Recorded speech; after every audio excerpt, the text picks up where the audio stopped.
welcome to a special edition of the Tennessee Informer. Thank you for joining us. Many people that don't live in Tennessee might think our state is a solid conservative state where our rights are well defended and the state and U.S. Constitution are strictly adhered to by our Republican supermajority and Republican governor. But those of us that live here know better. If we thought our state government couldn't get any worse after the ongoing Hughes versus Lee debacle and the passage of the blatantly unconstitutional school voucher scam, we thought wrong.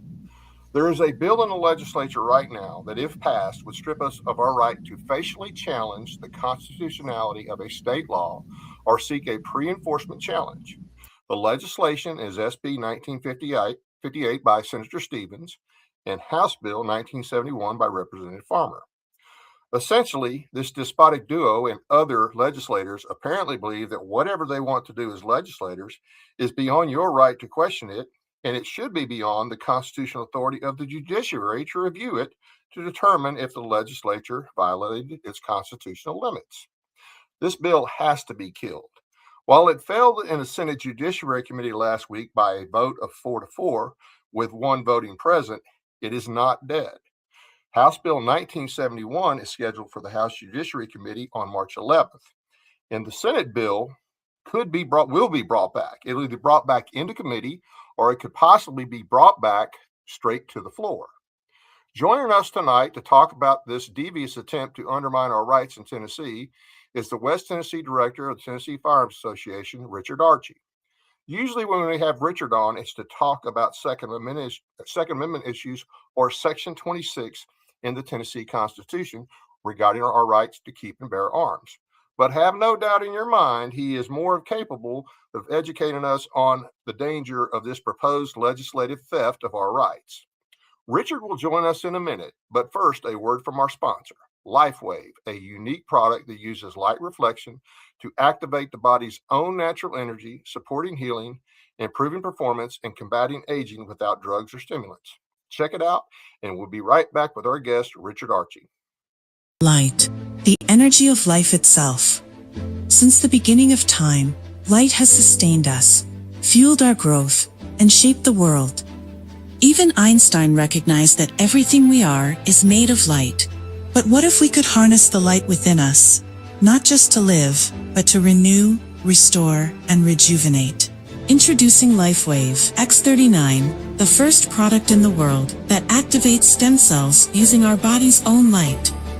Backed by clinical research, multiple patents, and over 10 years of stem cell research, a revolutionary wearable light technology that unlocks the power of activating our own stem cells with a single, safe, affordable, non-transdermal patch that puts you back in control of how you look, feel, and perform. Unlike drugs or chemicals, X39 works naturally, awakening your body's ability to heal and thrive.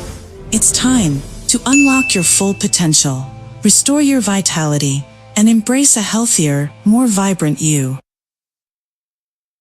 Now to our guest, Richard Archie. Thank you for being with us, Richard.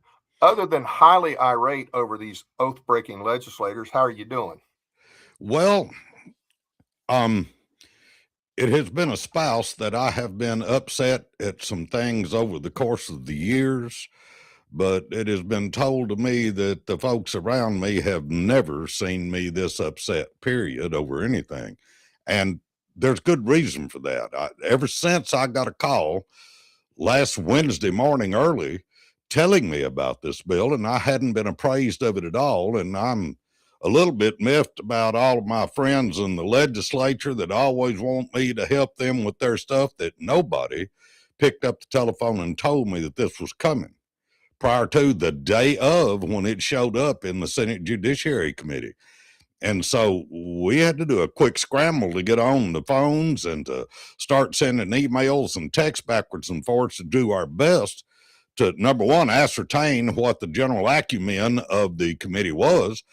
And when we found it out, then that turned pretty sour pretty quick. So we had to be vitriolic, I think is the word that some would use. I just really ticked off. And so the information that I put out was, we need you to hold your horses on this bill right now. And thank goodness the Democrats stood instead actually helped us with it because the vote wound up being 4-4 with an abstaining, like you said. Kerry Roberts passed on the bill because he didn't know which direction he really needed to go at that point, and we'll get into that a little further down the line. But to me, how anybody could look at this and think that it's okay to say that the General Assembly at this point could pass any law that they wanted to, and then we would have no recourse whatsoever except to go to the Attorney General and get into the creds group, which is, they took away the ability of us to go to a civil rights commission in Tennessee. They killed that in the General Assembly several years ago. And so they moved that division over underneath the Attorney General. Now you have to understand what the Attorney General's job is. And most people think, oh, he's supposed to protect the people from bad stuff. Well, that's not the case at all. His only job is to protect the Constitution as it is written right now, and the statutes as are on the books. You would think that would be the case. We saw that in Hughes v. Lee. It says, oh, no, you can't carry a handgun into a park because our statute, unless you got an enhanced carry permit, because our statute says you can't do it. But there's a statute on the books right now that says you have an absolute, unalienable, and indefeasible right to challenge the state on anything that you think is unconstitutional. So why is he not protecting that statute would be a question that I would ask, and nobody has been able to answer that for me yet. But what I want to do tonight is kind of walk down a path and show you where that bill that's on the books right now came from, who was in favor of it, who opposed it, and then what, once that was put into place in 2018, now some of the guys that were most ardently in support of it are turned around saying, no, we made a terrible mistake and it's going to get in front of our state sovereignty. Well, I want to make this statement clearly and concisely on the front end of this program. The only sovereigns in this state are the people. The elected employees that we have that we send to do the business of government are not the sovereigns. You have to go back to Article 1, Section 1 of the Tennessee Constitution says all power is inherent in the people, and all free governments are founded on their authority and instituted for their peace, safety, and happiness.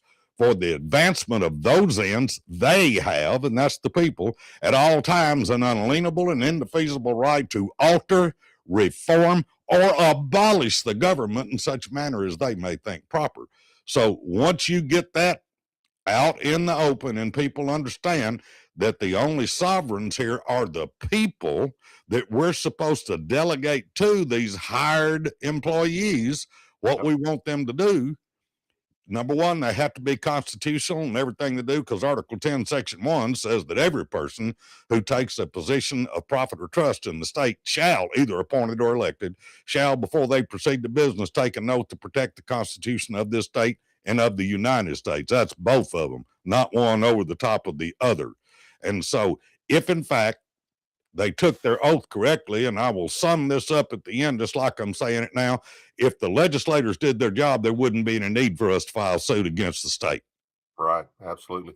Now, before we've got some clips to show on that, but I just want to rehash. So Senator Stevens he's the Senate sponsor of Senate Bill 1958. Representative Farmer is the sponsor of House Bill 1971. And they're two well-known snakes, I might add. But the co-sponsors are also a who's who of the worst in our state legislature, also known as leadership. Just the fact that these people are co-sponsor, and that really should set everybody's alarm bells off, I would think. Well, it should, but in having communication with a number of the different legislators, what I found out is the Attorney General is actually the driving force behind this. Now, it has been suggested that they're a little unhappy about the fact that when the Hughes v. Lee case came, and by the way, so that everybody understands, they keep saying that TFA sued the state. We did not. We're not party to the suit whatsoever at all. Now, our executive director, John Harris, was in fact hired to be the litigator that went and argued the case before the Chancery Court and then the three-judge panel. But we're not party to the lawsuit, so that means I can say anything I want to about it. I don't have to be quiet, and I love that fact. The problem of it is we were successful Yep. in the support that we gave it, because you'll have to admit that we did quite a bit of cheerleading for this as it went through the course.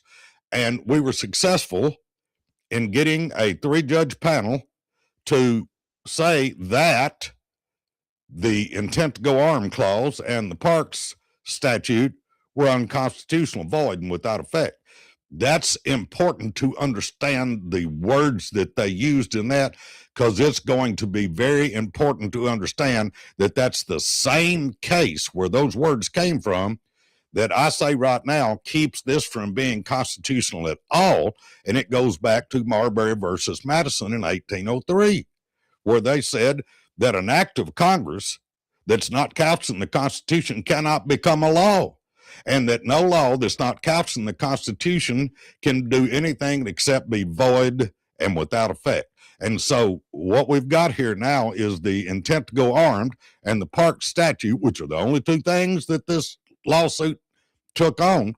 We were successful in getting them to declare that unconstitutional. And so the legislature needs to go back and do their job of passing good bills that are in fact constitutional. And we've got a number of them out there. You can't go shoot somebody with a gun and in a criminal manner and not be charged for it. But it doesn't have anything to do with the statute saying you can't carry a firearm without it being a crime because you intended to carry in the first place. I mean, the intent to go armed is absolutely axionomical. It is ludicrous on its face to say that it's a crime for you to do that when the Second Amendment says the government's supposed to keep their grubby do clause off that right. So even our state constitution, Section 26, and they violate our state constitution on a daily basis. But that 3-judge panel, that's a fairly new creation of the legislature, right, to deal with constitutional issues. It is. If you want to challenge a constitutional issue under the 2018 statute, or actually one that was there about 5 years before that, you have to turn around and carry it before a 3-judge panel. They won't let you carry it to just one because they want it to be more fair. They want it to be across the state, so to speak. So if you sue in a court in West Tennessee, the Supreme Court picks the other panelists, and they will choose them from Middle and East Tennessee so that you get a broad spectrum of interest of your judiciary to have a look at this. And so it's not just like you got to go to one judge. It has been proposed by a legislature that is close to me that while you judge shop this, and I said it doesn't make any difference where you file it the first time, I don't get to pick the other two. And that's a fact because the Supreme Court of Tennessee gets to decide who those other two judges are. Right. And so it's not like we were able to judge shop all three. I'd never even heard of the other two judges prior to them being named as the panel. Yeah, well, I definitely believe this is related to that as well as to the vouchers. But let's get back to the bill. What's the exact language in this bill that should concern every citizen in Tennessee? That's in Senate Bill 1958. What it says is that you have no recourse whatsoever to challenge a statute of the state. You can sue its sub categories, cities, counties, school boards, all these different entities that are down the line, right? But you can't sue the state. Now, here's the thing. The state's the one that can pass the laws that tell you what you can do with your firearms or with your banking or with anything else. They're the ones that have got the fuzzy ones in the mix here. And so what they're saying is no longer can you challenge the General Assembly can pass a law saying it's okay to own another human being right now. And with this bill, if it passed and the governor signed it, you wouldn't be able to challenge that.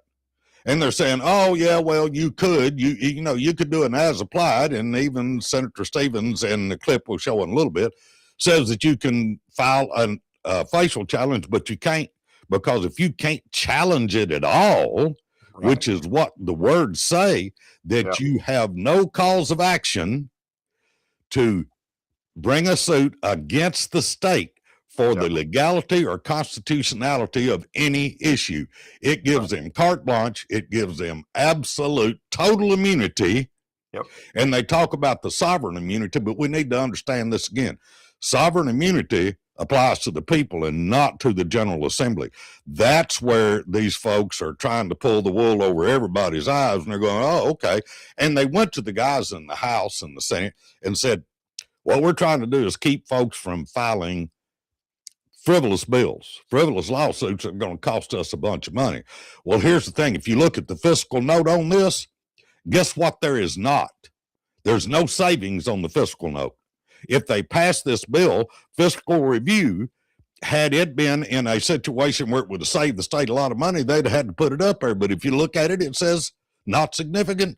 Yep. And as a matter of fact, the bill in 2018, as Leader Fitzhugh will show you in a little bit, said that I've looked at fiscal review on this bill in 2018 and it's not significant. And so we've always had this right. It's not costing or saving the state any money.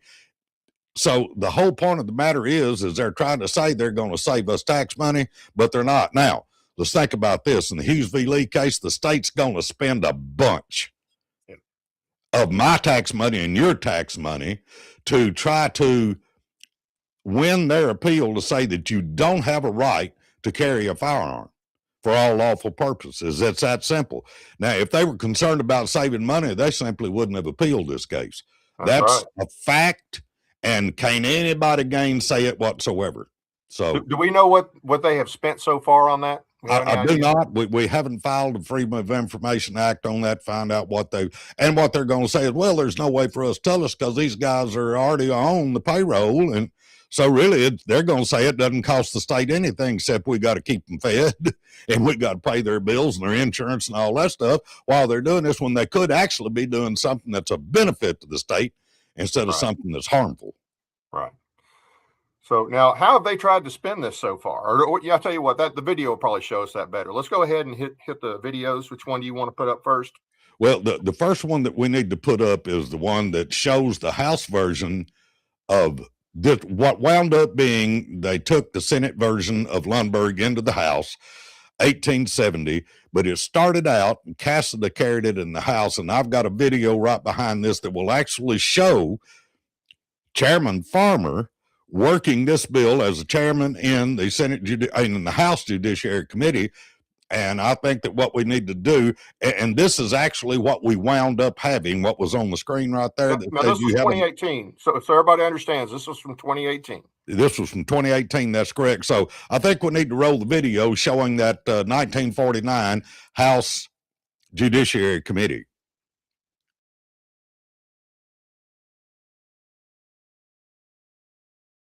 And let's move down to item 20 by Leader Cassida. Thank you, Mr. Chairman. Motion on my own bill. This bill committee is clarifying language, if you will. It's clarifying on actions that we took a few years ago, which we passed a law that specified that unless a statute specifically gives a cause of action to a private citizen, they cannot sue. And so the problem is the courts have now opined that declaratory actions against local governments, that the citizens cannot bring that lawsuit against local government. And so this bill clarifies that a citizen can bring action against a local government.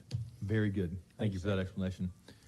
Stay at a Holiday Inn too, but any questions for Lady Cassida? Representative Stewart, you're recognized.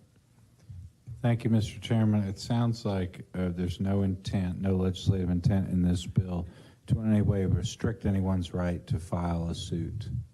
That's correct. As a matter of fact, it should have the opposite. It expands it. That's correct. Very good. Thank you. Any additional questions? Seeing none, looks like we're ready to vote to send House Bill 1949 to calendar and rules. All in favor say aye. Aye. Opposed, no. Ayes have it. Thank you, Bill committee. moves on.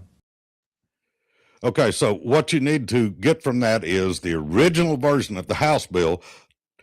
Cassida didn't do a good job of presenting it, but what it talked about was suing the state and local governments. He misspoke there, and we'll see that in a minute because it gets really crystal clear as it goes forward. But you'll notice that everybody on that committee voted for that bill. There was not one single dissent. So everybody on the committee, Democrats and Republicans, voted for that, saying that we should codify the ability of the people to sue the government if they think an issue is unconstitutional.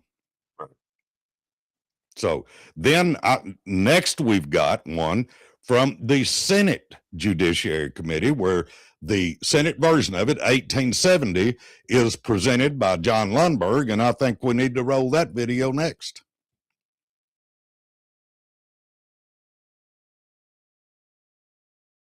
Senator Lundberg, you have the last bill on the calendar, number 15. You're recognized on Senate Bill 1870. Thank you, Mr. Chairman. You saved the best for last. So this is actually, this bill is really just a clarification to show that people can go to court to challenge an ordinance for violating state law or for being unconstitutional, but not for seeking damages. And frankly, it comes from laws that we passed probably 6-7 years ago. Frankly, that the intent of some of our laws were to cut down on some costly lawsuits. They were effective. But also a lot of folks thought, well, they couldn't sue cities and states because they didn't have a specific cause of action. This says, again, they can, but not for damages. And with that, I'd move passage. It's been seconded by Senator Bill. Their discussion. So, Chairman Lundberg, just for the record, this only applies, and I'm asking for the record because this is amending a bill that I passed a few years ago. This only applies if the lawsuit seeks damages. So you would have to be asking for, I'm sorry, if I said it the wrong way. It only applies if you're not seeking damages. So you cannot be asking for money. Is that correct? Absolutely, precisely. Yes. Okay, thank you. Senator Roberts. Thank you, Mr. Chairman. I have a question for the sponsor. In trying to understand why this is necessary, is this only to add clarity?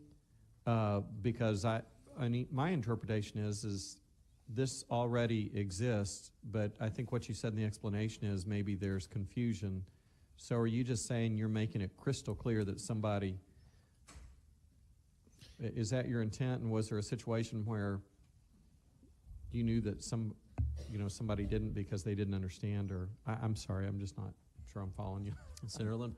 No problem. Thank you. It is you hit it to make it crystal clear. There's recent court opinions that have expanded the intent of the original law. Again, that suggests it's prohibited. People are prohibited from filing those suits. And again, this clarifies that they do have a cause of action, but not to seek damages.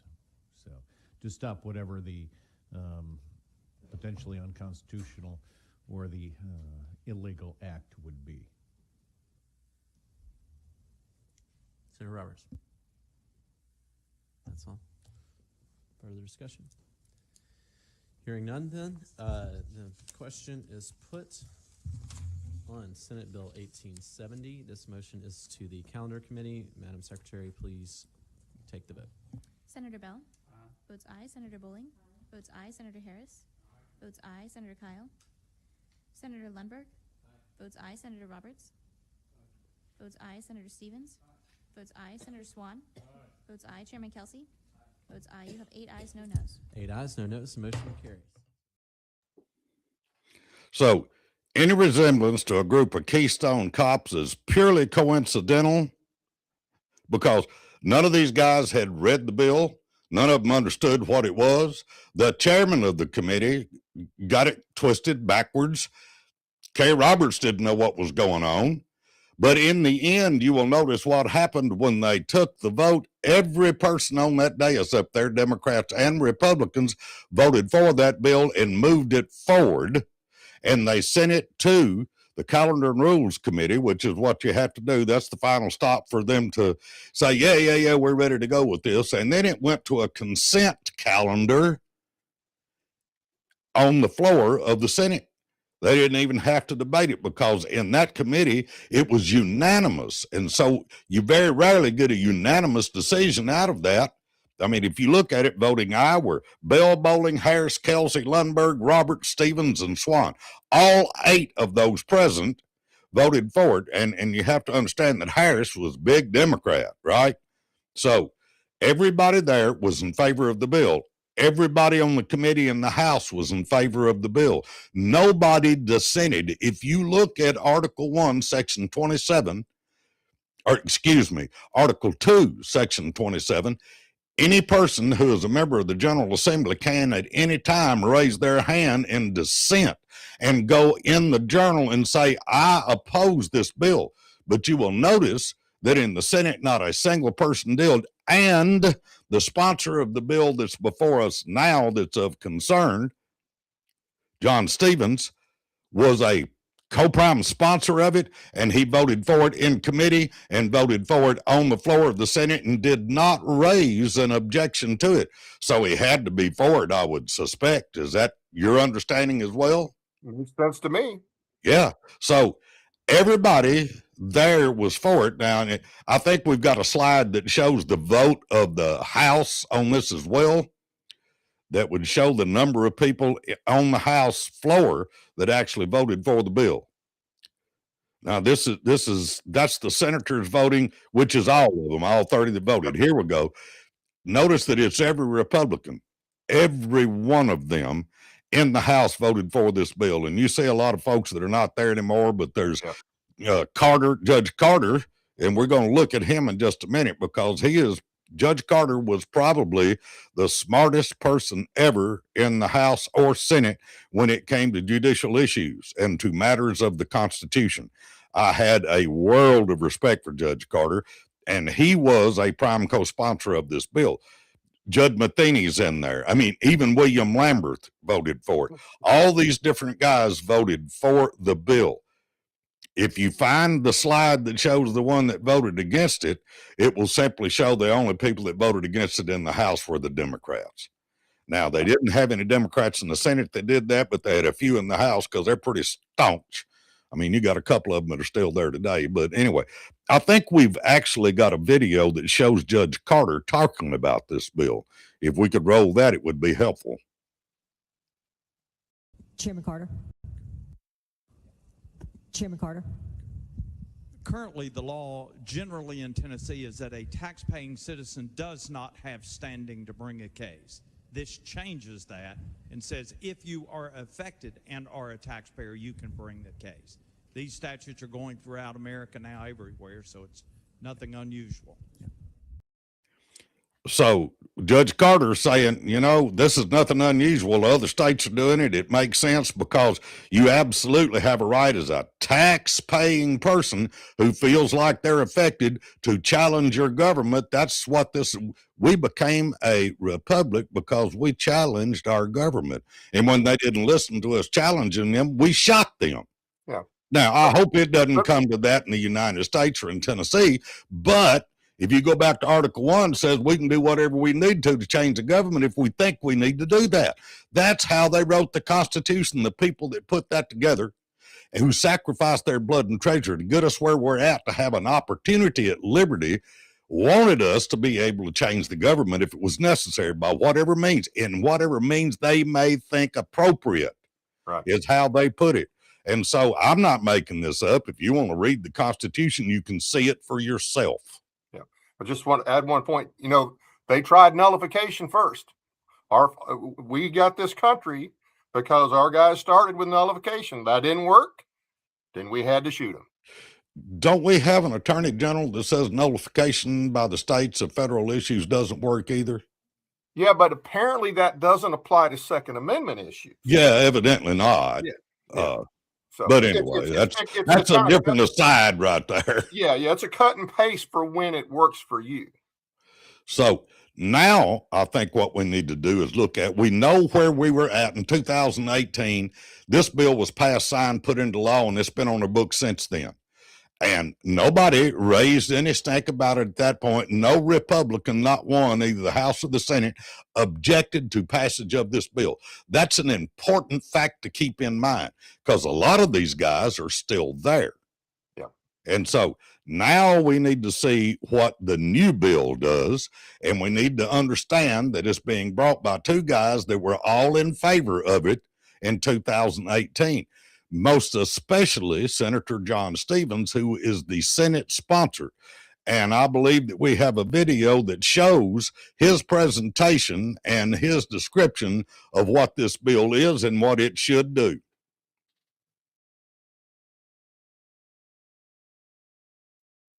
Senator Stevens, you're next recognized on item number 22, Senate Bill 1958.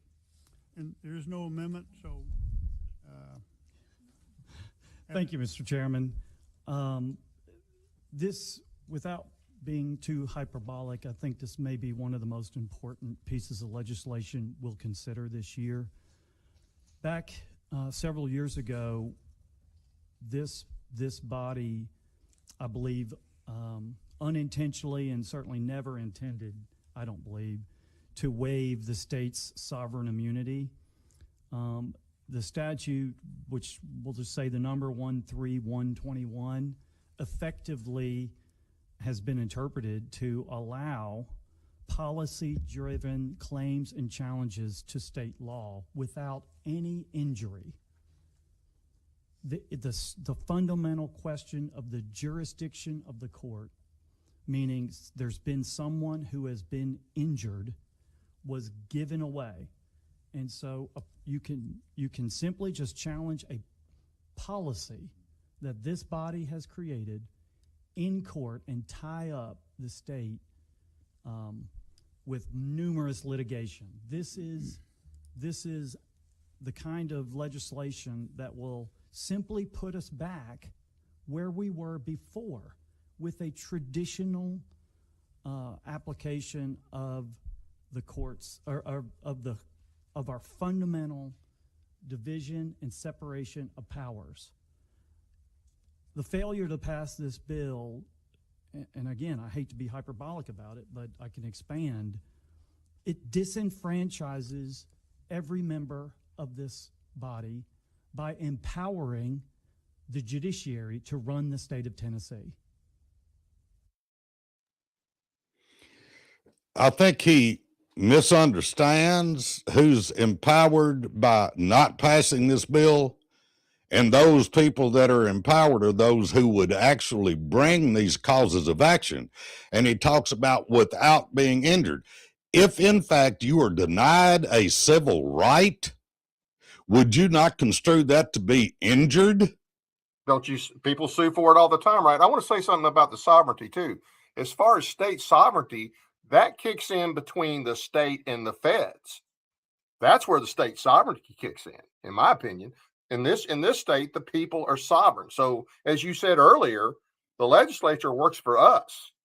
But now the state has sovereignty because on certain issues, anything we didn't delegate to the federal government is retained by the state. So I think they're twisting state sovereignty there to some degree.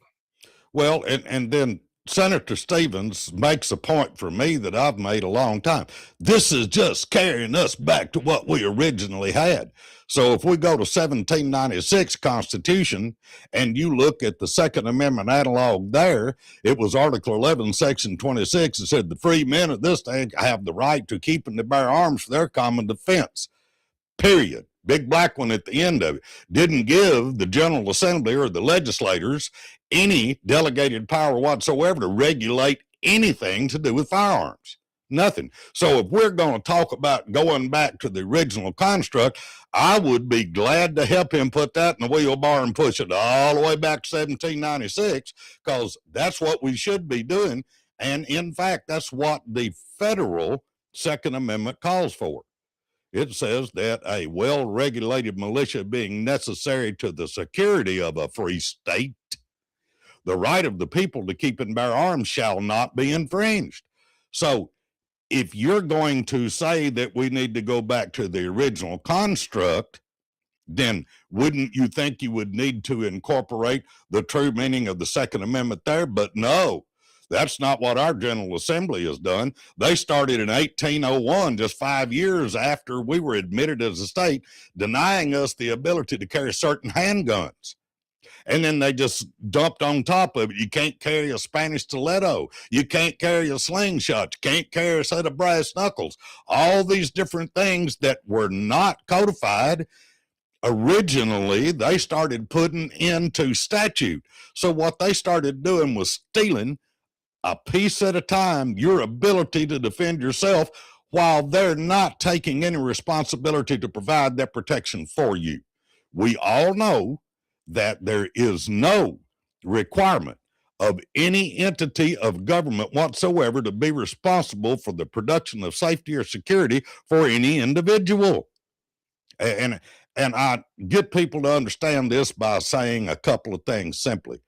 If your car is stolen out of your driveway tonight, can you get the sheriff of your county to write you a check to replace that car? No, he's not responsible for protecting your property. He can't be. He's got qualified immunity. There are only a little bit of dollars that go in tax-wise. They take a bunch of mine, and I don't know how much they get of yours. But when you look at it, there would not ever be enough to protect everybody's property. So therefore, you and I have to carry private insurance in case we want to replace a vehicle that gets stolen. Right. Secondarily, if you go to Walmart 2:00 in the morning to get a fishing license, and some buddies of yours called and said, we're going to go to Pickwick and we're going to catch some catfish, and you don't have a fishing license, you stop in there, and as you're coming back out, a group of thugs beats you up and kicks your teeth in, steals your watch and all your money and your fishing license and your car.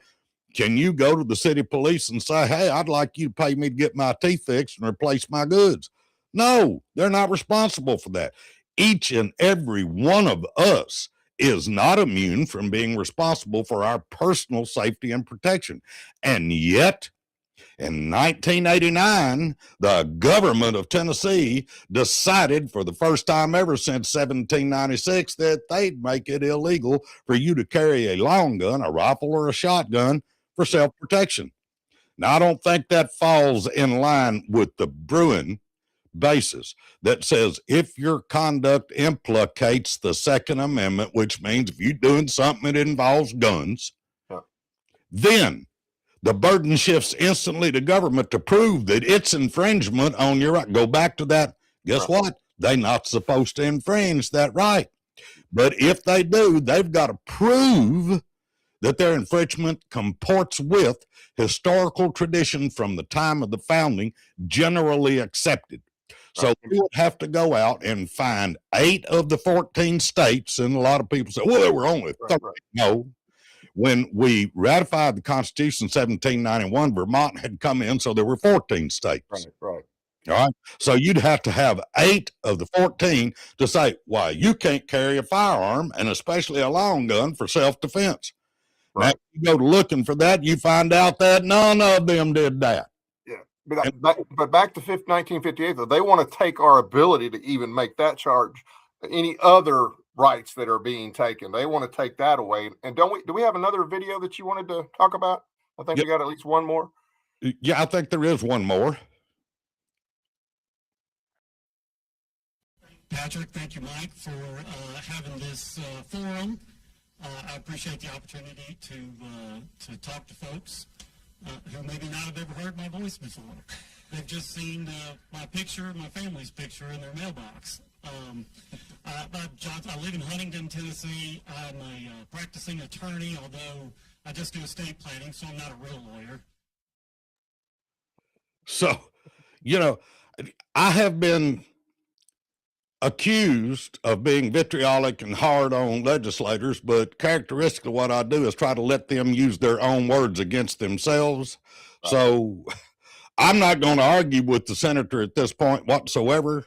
Now, here's one thing I think is important to take from that video is that when he says, most of you have never seen me or heard me speak, well, you have seen me and my family's in your mailbox. Well, what he's talking about there is every election cycle, he will absolutely flood your mailbox with slick mailers, and a lot of them will have pictures of guns on them.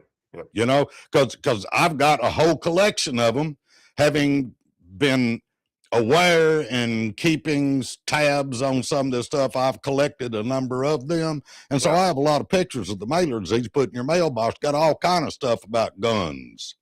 But yet he doesn't want us to be able to challenge the state when they come in and put onerous, illegal, unconstitutional statutes on the books. He thinks we're just supposed to lay down and take it.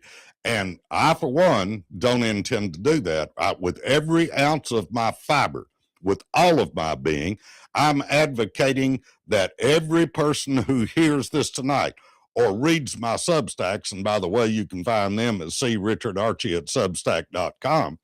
If you read them, you will wind up being the smartest person in the room when it comes to these conversations, because what I do is the heavy lifting and the research and put it out there, and I quote the cases. And a lot of times people say, well, you got to talk to eighth graders anymore. You shouldn't be talking about the Constitution and quoting the Supreme Court cases, but you have to, because those are the things that matter. You cannot rely on the goodwill of your legislators, because it is patently obvious that they desire power over you instead of doing their job to be represented. Their oath says that they will vote without favor, affection, partiality, or prejudice. And then they swear or affirm to not propose or assent to any bill, vote, resolution, or thing whatever which shall appear to them injurious to the people's ability to enjoy the rights and privileges enumerated in the constitutions. And yet it's a crime in Tennessee to carry a firearm with the intent to go armed, which is, again, the most ludicrous thing I've ever heard. How could you strap on a handgun in the morning and leave your house and not intend to be armed? And a number of legislators, well, we couldn't have a crime if we didn't have the intent to go armed clause. Yeah, if you use it for a nefarious purpose, if you use it to commit a crime, guess what? We've got statute says you can't shoot nobody. We got statute says you can't use a firearm in the commission of a robbery. You can't use it to hold down a woman and rape her. You can't use it to kill a spouse or to intimidate another person. All these things we've got statutes for. And when the 3-judge panel said that the intent to go armed clause was unconstitutional, void, and without effect, it didn't have anything to do with any of those statutes. And they're lying to the people and saying, well, you're going to be able to walk drunk down the middle of Broadway with a shotgun. That's not true, because we've got other statutes that say you can't do that. They're just flat lying is what they're doing. And I'm sick to death of paying people to take my rights and lie to my grandchildren. Yeah, and they're lying about this too. I mean, Stevens is flat out lying about this. I think this is because of Hughes versus Lee. It's because of the vouchers. And, you know, I didn't mention this earlier, but one of the other things is, if you remember back during COVID, the emergency powers of Bill Lee, which according to the Constitution don't exist, but he declared all these people non-essential.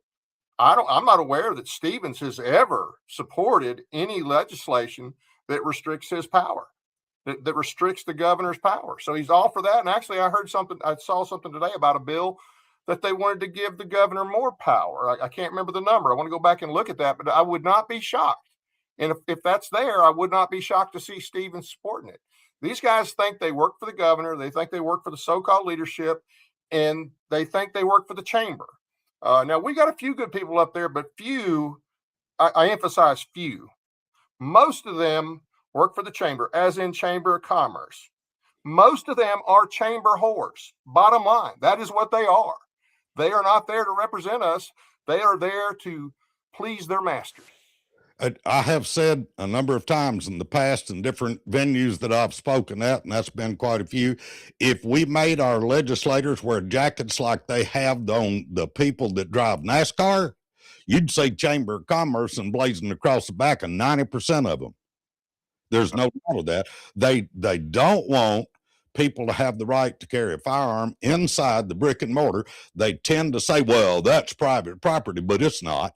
If you look at the Code of Federal Registry and then you see what they talk about, which are public accommodations, hospitals, sporting events, trains, stores, if you hang a shingle out and you can't tell a Muslim that he can't come inside that store, it's not private. It's a public accommodation. OSHA tells you how high the light switches have got to be on the walls, how many foot candles of light you have to have in there, how many restrooms you have to have for the occupancy load. None of that is private. They can't come in and tell you what to do in your home, because you can tell any person they can't come in your home. That's a private residence. But if you hanging out a shingle and you inviting the public in, it's not private. It's a public accommodation, and they all know it, but they don't want to admit it. Right.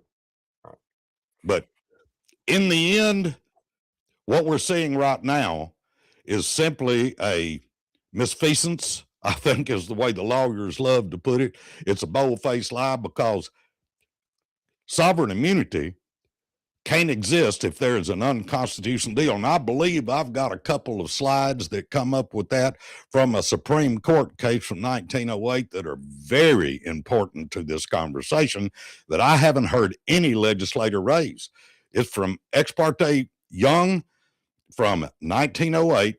The act to be enforced is alleged to be unconstitutional, and if it be so, the use of the name of the state to enforce an unconstitutional act to the injury of the complainants is a proceeding without the authority, and one which does not affect the state in its sovereign or governmental capacity.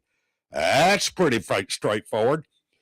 It is simply an illegal act upon the part of the state official in attempting by the use of the name of the state to enforce a legislative enactment which is void because unconstitutional if the act which the state attorney general seeks to enforce be a violation of the federal constitution. The officer in proceeding under such enactment comes into conflict with the superior authority of that constitution, and he is in that case stripped of his official or representative character and is subject in his person to the consequences of his individual conduct. Now, that's a bunch of lawyer terms, but what it basically means is this: if we catch you with your hand in a cookie jar and you stealing our constitutional rights, you can't claim sovereign immunity for it, because the Constitution says those rights belong to us. They are, again, unalienable and indefeasible. The government can't take them and you can't give them away. God gave you those rights, and the government does not have the power to take them away unless we just decide to let them do it. I, for one, don't intend to let them do it. I'm going to fight every step of the way with every ounce of my being. I'm going to crow about this all day long. Every day I'm going to write Substacks. I'm going to send texts. I'm going to make phone calls. I'm going to Nashville. I'm going to testify in committee. And everybody else needs to show up as well. What characteristically happens on an issue with Second Amendment, if I sign up to testify, I'm the only person there in favor of it. And that's sad commentary on the state when you have over 750,000 hunting license holders that tote guns to do what they want to, but they're letting the state tell them it's a crime for them to walk across the street with bullets in their coat. Right. Something not right about that. And if the people aren't going to fight for it, if they're just going to lay down, then they're certainly going to take them away from us. And we just can't afford that for our children. Our ancestors didn't put up with this. They fought the British in England. They fought the British here twice. And Tennessee's volunteers, all the way back from 1780, John Sevier and the Overmountain men, to all the guys that went with Colonel Jackson down into Alabama and fought the Red Sticks and turned around and went over to New Orleans to fight the British again. We have a history of using our personal firearms to fight a government that's trying to be tyrannical. Why in the world would we not get up off of our dead rear ends on the couch and use our voices and our words and our phones and our letters and our computers to fight for those things that they bled and sacrificed to give us? I don't understand it, and I can't do it. So I may be the only person that shows up, but I'm going to show up. Yeah. Now that's March 11th. It's in the House, but we don't, at this point, we do know that they've already had enough signatures in the Senate committee, because the Senate it failed in the Senate, but it didn't die in the Senate. Well, it tied is what it did. It didn't fail Right. because had Kerry Roberts, and he admitted it's on him. I should have done that. Could have killed it right then, and we wouldn't be having this conversation. We'd be getting ready for bed instead of being up at 10 o'clock talking about this noise. But it's important, and I'll talk about it at 2 o'clock in the morning. In fact, I was up at 3:30 this morning writing a Substack. It's that important to my grandchildren, and it's important to every person in this state who cares anything for liberty and freedom whatsoever. Because what they're trying to do now by saying you have no cause of action to challenge the state on an unconstitutional statute is absolutely anathema to liberty. And everybody should be calling the Senate Judiciary Committee. Just call everybody on that committee and tell them vote no on this. Because now I don't know if they're going to take it. I understand they can do one or two things. They can bring it back in the Senate committee, or they can take it straight to the floor, correct? That is correct. Okay.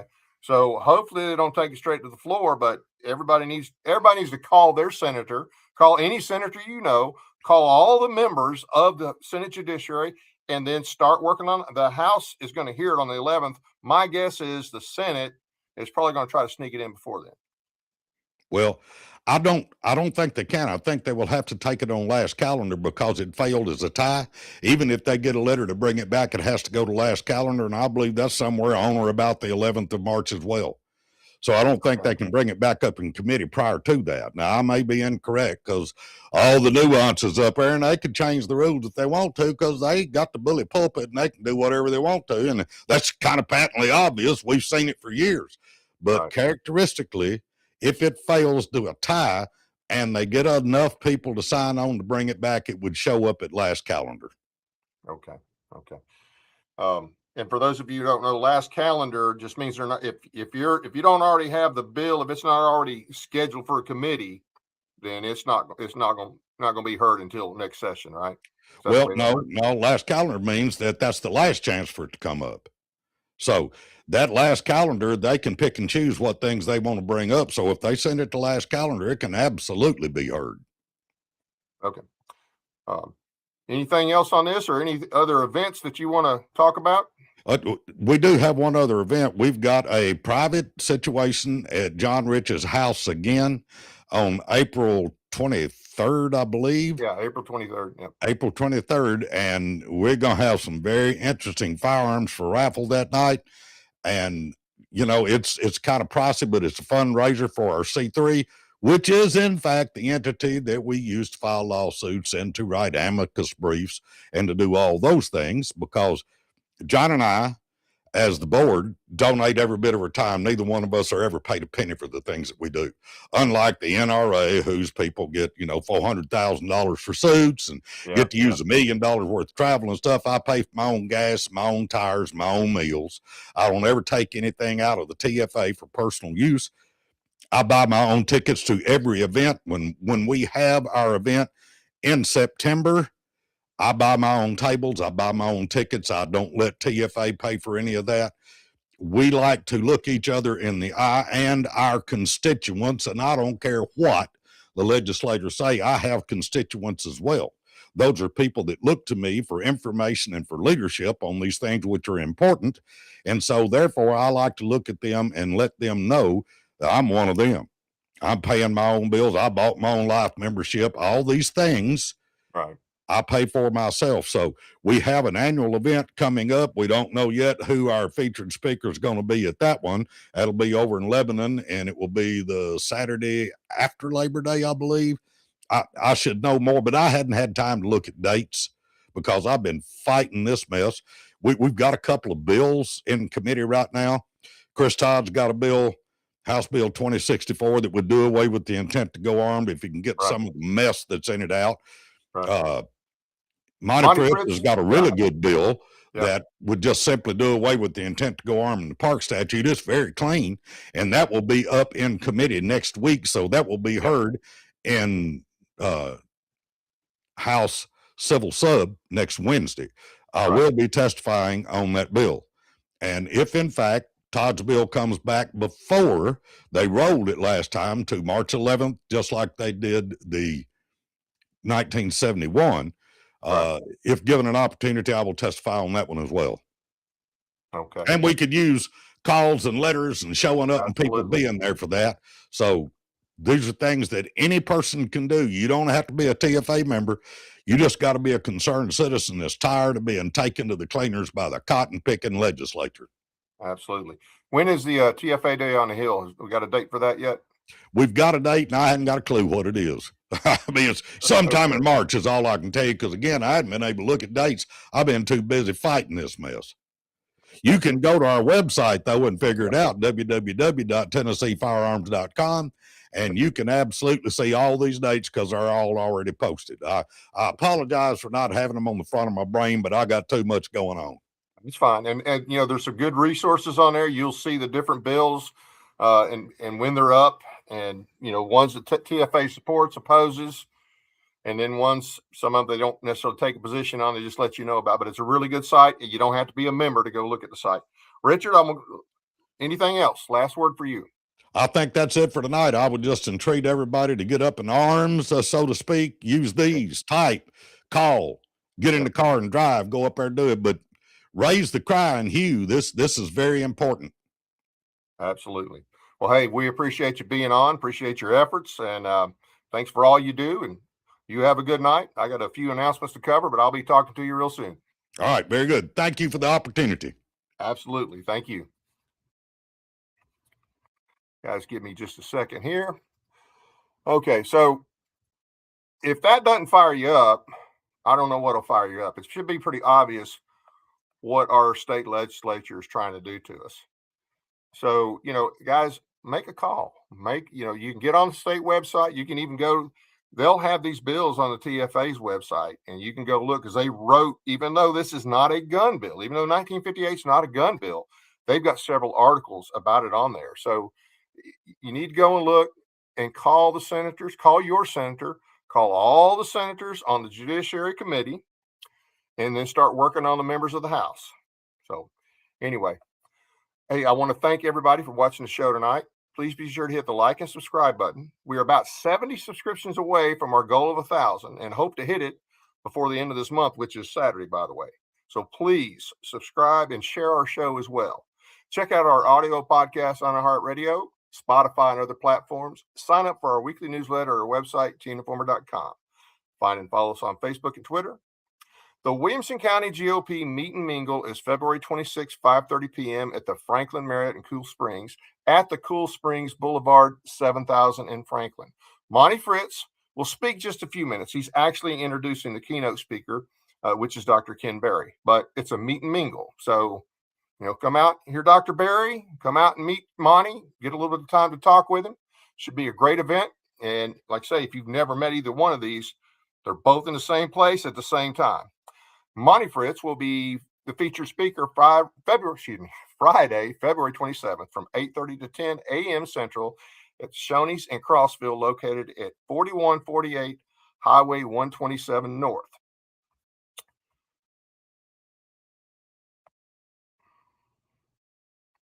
Join us next Monday, March 2nd at 7 p.m. when our guest will be Tiffany Boyd of freeyourchildren.com. She'll be here to discuss homeschool education. She's concerned about several of the bills that have been filed in the General Assembly. At 8:30 p.m. Central, our guest will be Dr. Joseph Sansone, here to discuss legislation that declares mRNA vaccines a bioweapon. You need to hear this. Hey, thanks again for watching. That's it for now. Good night from the metropolis of Big Rock in Stewart County.